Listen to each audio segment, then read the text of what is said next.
नमस्कार साथियों, शुरू करते हैं आज का एक नया सेशन और एक नई वीडियो के साथ में। जो भी साथी केवीएस और सीटेट एसएसटी की तैयारी कर रहे हैं और या जो भी साथी पीजीटी ज्योग्राफी से रिलेटेड तैयारी कर रहे हैं, तो उनके लिए ये बहुत ही महत्वपूर्ण वीडियो है जो मैं लेकर आया हूँ, जिसमें मैं बहुत ही महत्वपूर्ण क्वेश्चंस तो मैं यहाँ पे कराने जा रहा हूँ। ठीक है, तो बिना टाइम गवाए शुरू करते हैं। पहला क्वेश्चन हमारा कहता है, ये हमारा क्वेश्चन कहता है कि हीलियोसेंट्रिक सिद्धांत को द्वारा प्रतिपादित किया गया। तो हीलियोसेंट्रिक सिद्धांत को किसके द्वारा प्रतिपादित किया गया है, ये क्वेश्चन पूछा गया है। तो देखिए, ऑप्शंस दिए हैं कोपर्निक्स, टॉलमी, लाप्लास और चैम्बरलिन। ठीक है, हीलियोसेंट्रिक सिद्धांत सूर्य केंद्र स्थल, ठीक है, जिसको हिंदी में अगर कहेंगे तो सूर्य केंद्र स्थल को कॉपरनिक्स, ठीक है, किसके द्वारा, कॉपरनिक्स द्वारा प्रतिपादित किया गया।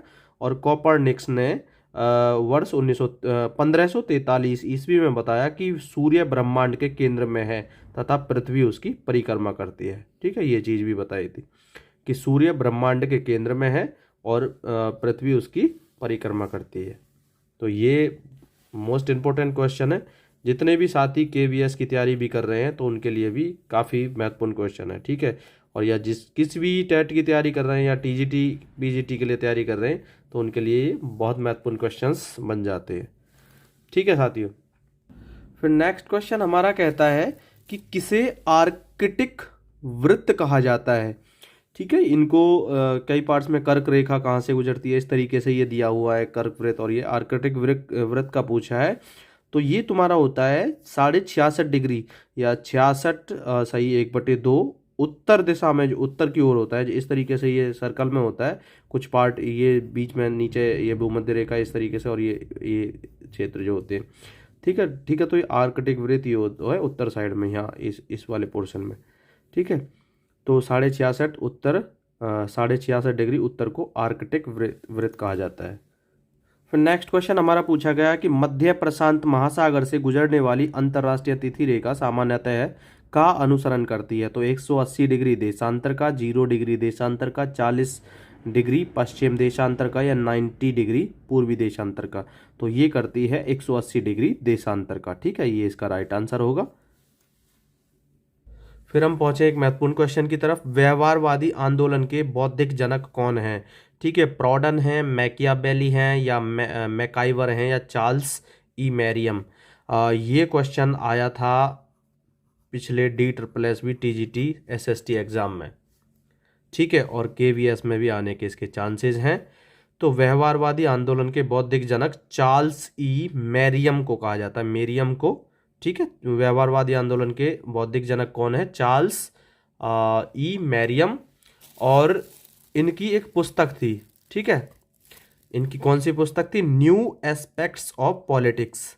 इनकी पुस्तक कौन सी थी, न्यू एस्पेक्ट ऑफ पॉलिटिक्स 1925। ठीक है, ने इस पुस्तक ने व्यवहारवाद को एक ठोस आधार प्रदान किया और व्यवहारवादी आंदोलन का वास्तविक जनक। अच्छा, यहाँ से 2 क्वेश्चन बन जाते हैं, मोस्ट इंपोर्टेंट क्वेश्चंस दोनों हैं। ठीक है, व्यवहारवादी आंदोलन का बौद्धिक जनक पूछा जाए चार्ल्स ई मैरियम है, और व्यवहारवादी आंदोलन का वास्तविक जनक पूछा जाए, वास्तविक पूछा जाए, और यहाँ बौद्धिक है। ठीक है, ये ध्यान रखेंगे, दोनों क्वेश्चंस डिफरेंट हो जाते हैं, लेकिन एग्ज़ाम के जो भी तुम्हारा कॉम्पिटिटिव एग्जाम है उसके पॉइंट ऑफ व्यू से मोस्ट इंपॉर्टेंट है। तो व्यवहारवादी आंदोलन का वास्तविक जनक कहा जाता है डेविड ईस्टन को। ठीक है भाई, किसको कहा जाता है, डेविड ईस्टन को कहा जाता है। ये मोस्ट इंपॉर्टेंट क्वेश्चन है, इसमें से कम 3 क्वेश्चन तो बन ही रहे हैं। देखो, पहला क्वेश्चन यहाँ से बन जाता है तुम्हारा व्यवहारवादी आंदोलन के बौद्धिक जनक, ठीक है, चार्ल्स ई मैरियम। दूसरा बन जाता है कि चार्ल्स ई मैरियम की कौन सी बुक है जो इसमें दी हुई है, तो न्यू एस्पेक्ट ऑफ पॉलिटिक्स 1925। और फिर तीसरा क्वेश्चन दिया जा सकता है यहाँ से, व्यवहारवादी आंदोलन का वास्तविक जनक कौन है, तो डेविड ईस्टन को माना जाता है। मोस्ट इंपोर्टेंट क्वेश्चंस है भाई, इनको एक बार बिल्कुल बारीकी से ध्यान रख लेना और लिख लेना अपने नोट्स में। फिर बढ़ते हैं एक नए क्वेश्चन की तरफ। नया क्वेश्चन देखो क्या दिया हुआ है, निम्नलिखित ग्रहों में से कौन सा बाह्य ग्रह है, बाह्य ग्रह जिसको हम दूसरी भाषा में, दूसरी लैंग्वेज में कहेंगे तो अपार्थिव ग्रह कौन सा है। ठीक है, तो देखते हैं शुक्र, मंगल, यूरेनस और ये लास्ट में दिया है पृथ्वी। तो इसमें होगा यूरेनस, जिसको हिंदी में हम कहेंगे तो अरुण। ठीक है, यूरेनस जो है अरुण, वो बाह्य ग्रह में काउंट होता है। और बाह्य ग्रह कौन कौन से हैं और आंतरिक ग्रह कौन कौन से हैं, ये भी फिर हमें पता होना चाहिए। फिर हमें ये जानकारी भी होनी चाहिए कि आंतरिक ग्रह और बाह्य ग्रह कौन कौन से हैं। तो सौर मंडल के आंतरिक व बाह्य ग्रहों का वर्गीकरण यहाँ दिया हुआ है। तो यहाँ पर देखो सूर्य दिया हुआ है, और ये आंतरिक ग्रह जिनको हम पार्थिव ग्रह कहते हैं, और बाह्य ग्रह जिनको अपार्थिव ग्रह कहते हैं। ठीक है, ये बीच में ये इधर वाले जो हैं, यहाँ इस लाइन से इधर वाले जो ये कर्व दी हुई है, इससे इधर वाले तो हैं हमारे आंतरिक, जिनको पार्थिव ग्रह कहते हैं। दूसरे नाम से भी पूछा जा सकता है कि पार्थिव ग्रह कौन से हैं।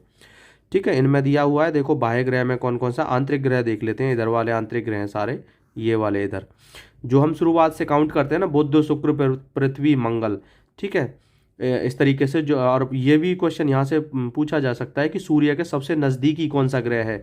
तो बुध सबसे नज़दीक पड़ता है, उसके बाद शुक्र, पृथ्वी, मंगल, बृहस्पति, शनि, अरुण, वरुण। इस तरीके से ये सीरीज से बढ़ते जाते हैं सूर्य की दूरी के अनुसार। ठीक है, और सबसे बड़ा अगर ग्रह पूछा जाए तो ये तुम्हारा बृहस्पति होगा। तो हम आंतरिक ग्रह की बात कर रहे थे, बुध, शुक्र, पृथ्वी और मंगल, यहाँ तक के ग्रह जो हैं ये तुम्हारे आंतरिक ग्रह में काउंट होंगे। और बाह्य ग्रह में बृहस्पति, शनि, अरुण और वरुण, ये तुम्हारे बाह्य ग्रह में काउंट होंगे। ठीक है, ये ध्यान दिए हुए हैं, बृहस्पति, शनि, अरुण, यूरेनस या यूरेनस कहेंगे। ठीक है, किसको, अरुण को, और वरुण बाह्य ग्रह में ये शामिल हैं, जिनको इंग्लिश में कहें जुपिटर, सैटर्न, यूरेनस और नेपच्यून। ठीक है, ये तो हैं तुम्हारे बाह्य। और जो आंतरिक हैं, अंदर वाले हैं, मरकरी, वीनस, अर्थ और मार्स, ये तुम्हारे अंदर वाले हैं। और ये पूछा जाए कि सूर्य के सबसे नज़दीकी कौन सा ग्रह है, सबसे नज़दीक कौन सा ग्रह है, तो वो बुध तुम्हारा होगा। फिर नेक्स्ट क्वेश्चन दिया है कि पृथ्वी एक घूर्णन लगभग में पूरा करती है। तो कितने टाइम में पूरा करती है, लगभग एक 24 घंटे में करती है। लेकिन एग्जैक्ट जो टाइम पूछा जाए तो वो होता है तुम्हारा 23 घंटे 56 मिनट और 4 सेकंड। ठीक है, ये एग्जैक्ट समय ये होता है। तो इसका एग्जैक्ट जो टाइम होगा पृथ्वी का एक घूर्णन, वैसे 24 घंटे में लगभग कह देते हैं हम। ठीक है भाई, और पृथ्वी अपनी धुरी पर पश्चिम से पूर्व की दिशा में घूमती है। ये भी क्वेश्चन पूछा जाता है कि पृथ्वी अपनी धुरी पर कौन सी दिशा में किस तरीके से घूमती है। तो पश्चिम से पूर्व की ओर 1610 किलोमीटर प्रति घंटे की गति से घूमती है, 1610 किलोमीटर। ठीक है, और जो एग्जैक्ट टाइम 24 घंटे जो हम कहते हैं वो 23 घंटे 56 मिनट और 4 सेकेंड होता है। फिर नेक्स्ट क्वेश्चन हमारा कहता है, अपने ही स्थान पर सेलों की विघटन और अपघटन की प्रक्रिया क्या कहलाती है। अपने ही स्थान पर सेलों के विघटन और अपघटन की प्रक्रिया को क्या कहते हैं, अपक्षय कहते हैं। ठीक है, उसको क्या कहते हैं, अपक्षय। जो सेल होते हैं उनका विघटन और अपघटन जो होता है अपने ही स्थान पर, उनको अपक्षय कहते हैं। फिर नेक्स्ट क्वेश्चन हमारा कहता है कि कनिकामय विघटन का एक उदाहरण है। तो ये तुम्हारा होता है यांत्रिक अपक्षय। ठीक है, ये इसका राइट आंसर होगा। फिर नेक्स्ट क्वेश्चन हमारा कहता है कि कौन सा एक अंतर्जनित बल नहीं है। ठीक है, अंतर्जनित बल नहीं है, तो ये कौन सा होगा तुम्हारा, अपर्दन। ठीक है, अपर्दन होगा। अपर्दन अंतर्जनित बल नहीं है, और बाकी के ये सारे जो हैं ये अंतर्जनित बल हैं। फिर नेक्स्ट क्वेश्चन हमारा कहता है कि ऊर्ध्वाधर संधियों में घुसने वाला और ठोस हो जाने वाला मैग्मा क्या कहलाता है। तो इसको हम कहते हैं डाइक। ठीक है, ऊर्ध्वाधर संधियों में घुसने वाला और ठोस हो जाने वाला मैग्मा डाइक कहलाता है। इसका राइट आंसर होगा डाइक। फिर नेक्स्ट क्वेश्चन हमारा दिया है, पिडमांट मैदान द्वारा बने हैं। ठीक है, पिडमांट, तो ये आता है, तो ये मैदान नदी के द्वारा बने होते हैं। पिडमांट जो मैदान बने होते हैं वो नदी द्वारा बने होते हैं। इसका राइट आंसर होगा नदी। फिर नेक्स्ट क्वेश्चन हमारा साथियों, ध्रुवीय वाताग्र सिद्धांत DSSB में आया हुआ क्वेश्चन है। KVS में भी आने के चांसेस हैं और CTET में आने के भी चांस है। और ये CTET में भी एक बार मैंने देखा हुआ है क्वेश्चन, ये CTET में भी आया था। ठीक है भाई, CTET में आया हुआ क्वेश्चन है, STET में भी एक बार आया था ये, और मैंने DSSB में ये भी इस क्वेश्चन को देखा है, DSSB। तो भाई बिल्कुल आराम से क्वेश्चन को किसी भी तरीके से अपने माइंड में फिट करना और याद करने की कोशिश करना। ये क्वेश्चन तुम्हें 100% देखने को मिल सकता है पेपर में किसी में भी, ठीक है। ध्रुवीय वाताग्र सिद्धांत के द्वारा प्रतिपादित किया गया है, तो इसका राइट आंसर है वी जर्कनीज।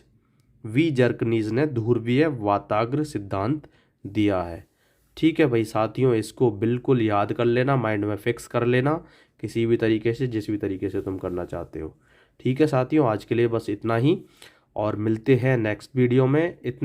अगर वीडियो तुम्हें अच्छी लगी हो तो वीडियो को लाइक करो, शेयर करो और चैनल को सब्सक्राइब करते रहो, ताकि तुम्हें नई नई वीडियोस की अपडेट मिलती रहें, नई नई क्लासेस की अपडेट मिलती रहें, और अपने साथियों के साथ में शेयर भी करते रहो।